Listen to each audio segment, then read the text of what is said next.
మనలో చాలా మందికి అర్థం కాని విషయం ఏంటంటే, ఎవరి కోసం బతుకుతున్నాం మనం? ఈ బంధాల కోసమా, బాధ్యతల కోసమా, పేరు కోసమా? అసలు ఈ మనం అనే పంజరం ఎవరు సృష్టించారు?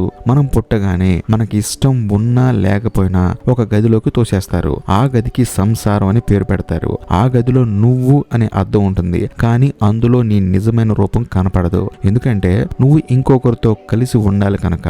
మనసు కలుపుకోవడానికైనా మనుషులు కలిసేది, లేక శరీర అవసరాల కోసమా, అనుబంధాల కోసమా, సమాజం కోసం చుట్టూ గీత గీసుకుని బతకడానికే? విచిత్రం ఏంటంటే ఆ గదికి మనమే తాళం వేసుకుంటాం, ఆ తాళం చెవిని మనమే పారేసుకుంటాం. స్వేచ్ఛని కోల్పోవడం కాదు, స్వేచ్ఛ ఒక భయంకరమైన బరువు అని చెప్పేసి మనం కూడా నమ్మడం స్టార్ట్ చేస్తాం. ప్రేమ ఒకప్పుడు నదిలా ప్రవహించేది, అడ్డుకట్టలు లేని ప్రవాహం అది.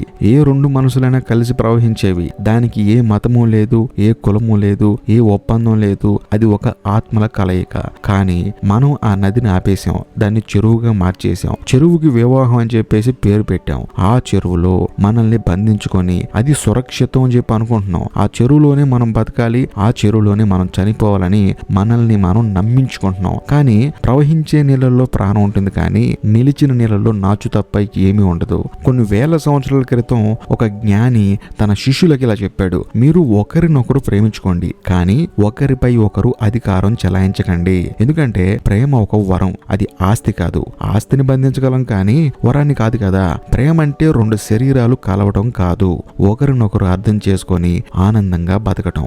నువ్వు నావాడివి, నువ్వు నా దానివి అనే మాటల్లో బంధం కన్నా బానిసత్వం ఎక్కువ ఉంటుంది. ప్రేమ అనేది ఒక స్వేచ్ఛకి మనం ఇచ్చే గౌరవం.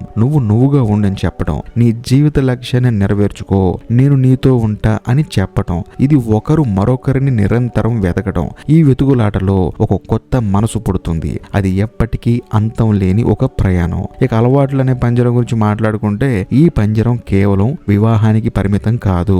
మనం అన్ని చోట్ల మనల్ని మనం బంధించుకుంటున్నాం. మన ఉద్యోగాల్లో, మన బాధ్యతల్లో, మన సంప్రదాయాల్లో మనం ఇలాగే ఉండాలి, మనం ఇలాగే మాట్లాడాలి, మనం ఇలాగే బతకాలి అనే మాటలతో మన ఆత్మకి సంఖ్యలు వేసుకుంటున్నాం. భద్రత కోసం స్వేచ్ఛని తాకట్టు పెట్టడం మానవ చరిత్రలో అతి పెద్ద విషాదం. నాకు మంచి ఉద్యోగం దొరికితే చాలు, లైఫ్ సెటిల్ అయిపోతుంది, నాకు పెళ్లి అయితే చాలు, ఇప్పుడు నా జీవితం పూర్తవుతుంది. ఈ భద్రతా భావం ఎప్పుడూ ఒక భ్రమ మాత్రమే. రేపు నీ ఉద్యోగం పోవచ్చు, రేపు నీ బంధం విడిపోవచ్చు. ఈ ప్రపంచంలో శాశ్వతమైనది ఏదీ లేదు, అన్ని మారుతూనే ఉంటాయి. ఈ మార్పును ప్రేమించడమే నిజమైన ధైర్యం.